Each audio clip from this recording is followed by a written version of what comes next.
Hi friends, serials ಅಂತೆ ಚಾನಲ್ಗೆ ನಿಮ್ಮೆಲ್ಲರಿಗೂ ಸ್ವಾಗತ. ಇವತ್ತಿನ ಲಕ್ಷ್ಮೀ ನಿವಾಸ ಸೀರಿಯಲ್ ಏನಾಗುತ್ತೆ ಅಂತ ನೋಡೋಣ ಬನ್ನಿ. ಇವಾಗ ಶ್ರೀಕಾಂತ್ ಕಾರ್ಗೆ ಆಕ್ಸಿಡೆಂಟ್ ಮಾಡಿದ್ದು ನಾನೇ ಅಂತ ಗೊತ್ತಿಲ್ಲದೆ ಭಾವನ ಜೊತೆ ಹೋಗಿ ಕಂಪ್ಲೇಂಟ್ ಕೊಟ್ಟಿದ್ದರು ಸಿದ್ದೇಗೌಡರು. ಅದು ಗೊತ್ತಾಗ್ಬಿಟ್ಟು ಜವರೇಗೌಡರು ಸಿದ್ದೇಗೌಡರನ್ನ ಕರೆದ್ಬಿಟ್ಟು ಹೇಳ್ತಾರೆ, ಏನು ಸಿದ್ದೇಗೌಡ ನೀನೇ ಕಣೋ ಆಕ್ಸಿಡೆಂಟ್ ಮಾಡಿರೋದು, ನಿನಗೆ ಹೇಳಬಾರ್ದು, ನೀನು ಅವರು ಸತ್ತೋಗಿದ್ದಾರೆ ಅಂತ ಹೇಳಿದ್ರೆ ನೀನು ಬೇಜಾರು ಮಾಡ್ಕೊತೀಯ, ಮತ್ತು ಅದಕ್ಕೆ ಒಂದು ತಲೆ ಕೆಡಿಸ್ಕೊಂತ ಅಂತ ನಿಮ್ಗೆ ಹೇಳಿರಲಿಲ್ಲ. ಈಗ ನೀನೇ ಹೋಗಿ ಭಾವನಾ ಜೊತೆ ಹೋಗ್ಬಿಟ್ಟು ನೀನು ಕಂಪ್ಲೇಂಟ್ ಕೊಟ್ಟು ಬಂದಿದೆಯಲ್ಲೋ ಅಂತ ಹೇಳ್ಬಿಟ್ಟು ಬೈತಾರೆ ಸಿದ್ದೇಗೌಡರಿಗೆ. ಅದನ್ನು ನಾನೇನ ಆಕ್ಸಿಡೆಂಟ್ ಮಾಡಿರೋದು ಅಂತ ಅವ್ನಿಗೆ ಇಷ್ಟು ದಿನ ಗೊತ್ತಿರಲಿಲ್ಲ. ಈಗ ಕಂಪ್ಲೇಂಟ್ ಕೊಡೋಕೆ ಹೋಗಿರೋದ್ರಿಂದ ಅವನಿಗೆ ಗೊತ್ತಾಗಿದೆ. ಗೊತ್ತಾದ ತಕ್ಷಣವೇ ಅವನಿಗೆ ಒಂಥರ ಶಾಕಾಗಿ ಬೇಜಾರಾಗಿದೆ. ನಾನು ಭಾವನಾ ಜೊತೆ ಹೋಗಿ ಕಂಪ್ಲೇಂಟ್ ಕೊಟ್ಟಿದ್ದೀನಲ್ವ, ಈಗ ಏನಾದರೂ ಮೇಡಮ್ ಅವ್ರಿಗೆ ನಾನೇ ಆಕ್ಸಿಡೆಂಟ್ ಮಾಡಿದ್ದು ಅನ್ನೋದು ಗೊತ್ತಾದರೆ ನಾನು ಬಿಟ್ಬಿಟ್ಟು ಹೋಗ್ತಾರಾ ಅಂತ ಹೇಳ್ಬಿಟ್ಟು, ನಾನು ಬಿಟ್ಟು ಹೋಗ್ತಾರೆ, ಏನು ಅನ್ಕೊತಾರೆ ಅಂತ ಹೇಳ್ಬಿಟ್ಟು, ಏನು ಮಾಡ್ಬೋದು ಮೇಡಮ್ ಅವರು ಅಂತ ಹೇಳ್ಬಿಟ್ಟು ಅವನಿಗೆ ಒಂಥರ ಮನಸ್ಸಿಗೆ ಹಚ್ಕೊಂಡ್ಬಿಟ್ಟು ಜ್ವರ ಬಂದಿದೆ. ಈಗ ಆರೈಕೆ ಮಾಡ್ತಾ ಇದ್ದಾಳೆ ಭಾವನಾ. ಅದನ್ನೇ ಟೆನ್ಷನ್ ತೊಗೊಂಡು ಅವ್ನು ಜ್ವರ ಬಂದಿರೋದ್ರಿಂದ ಅಲ್ಲಿ ಬರ್ತಾರೆ ಇವರು ಜವರೇಗೌಡರು ಬರ್ತಾರೆ. ಮಗು ಥರ ಆರೈಕೆ ಮಾಡ್ತಿದ್ದಾರೆ ಇವರು, ಇನ್ನೇನಪ್ಪ ನನಗೆ ಅಂತ ಹೇಳ್ಬಿಟ್ಟು ಸಿದ್ದೇಗೌಡರು ಹೇಳ್ತಾರೆ ಜವರೇಗೌಡರಿಗೆ. ಇದನ್ನೇ ಸಿದ್ದೇಗೌಡರು ಮನಸ್ಸಿಗೆ ಹಚ್ಕೊಂಡ್ಬಿಟ್ಬಿಟ್ಟು ತುಂಬ ಕೊರಗ್ತಾ ಇದ್ದಾರೆ. ಮುಂದೆ ಏನಾಗ್ಬೋದು, ಮೇಡಮ್ ಅವ್ರು ನಾನು ಬಿಟ್ಟು ಹೋಗ್ಬೋದಾ ಅಂತ ಹೇಳ್ಬಿಟ್ಟು ಇವತ್ತು ಇಲ್ಲಿಗೆ ಈ ಸೀನು ಅವ್ರದ್ದಿಬ್ರದ್ದು ಕೊನೆ ಆಗುತ್ತೆ. ತುಂಬ ಪಶ್ಚಾತ್ತಾಪ ಪಡ್ತಾ ಇದ್ದಾರೆ, ನಾನೇ ತಾನೇ ಆಕ್ಸಿಡೆಂಟ್ ಮಾಡಿರೋದು ಅಂತ ಹೇಳ್ಬಿಟ್ಟು.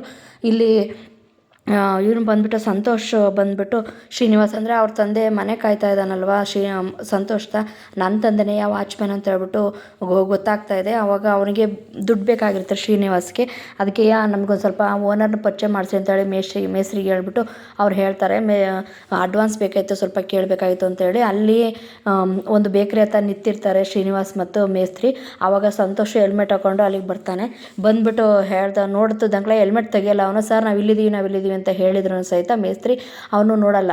ಅವ್ರ ಅಪ್ಪ ಜೊತೆಗಿದ್ದು ನೋಡ್ಬಿಟ್ಟು ಅವನು ಸುಮ್ಮನೆ ಸೈಲೆಂಟಾಗಿ ಬೈಕ್ ತಗೊಂಡು ಹೋಗ್ಬಿಡ್ತಾನೆ. ಆವಾಗ ಅವನಿಗೆ ಒಂಥರ ಶಾಕ್ ಹೊಡೆದಂಗೆ ಆಗುತ್ತೆ. ನನ್ನ ತಂದೆ ನಾನು ಇಷ್ಟು ದಿನ ಮನೆ ಕಾಯ್ತಾ ಇದ್ದಿದ್ದು, ಸೆಕ್ಯೂರಿಟಿ ಆಗಿದ್ದು, ಸ್ವಲ್ಪ ಮಿಸ್ ಆಗಿದ್ರು ಸಹಿತ ಸಿಕ್ಕಾಕೊಂಡ್ಬಿಡ್ತಾ ಇದ್ದೆ. ಎಲ್ಲರನ್ನೂ ಕುಡಿಸ್ಕೊಂಡು ನಾವು ಮನೆಗೆ ಕರ್ಕೊಂಡು ಹೋಗಬೇಕಾಗಿತ್ತು.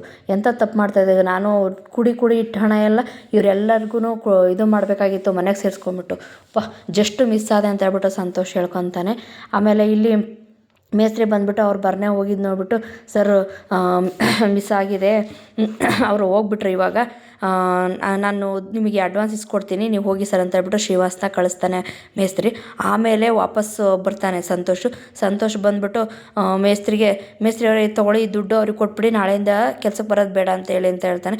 ಯಾಕ್ರಿ ಅಂತ ಏನು ಕಾರಣ ಏನು ಹೇಳಿಬಿಡಿ, ನೀವು ಇಷ್ಟು ಹೇಳಿ ಸಾಕು ಅಂತ ಹೇಳ್ಬಿಟ್ಟು ಹೇಳ್ತಾನೆ ಮೇಸ್ತ್ರಿಗೆ.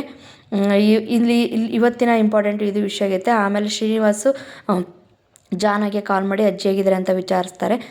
ಚೆನ್ನಾಗಿದ್ದಾರೆ, ಏನೋ ತೊಂದರೆ ಇಲ್ಲ, ಆದರೂ ಏನು ಪ್ರಜ್ಞೆ ಇಲ್ಲ ಏನಿಲ್ಲ ಅಂತ ಹೇಳಿ ಜಾನು ಹೇಳ್ತಾಳೆ.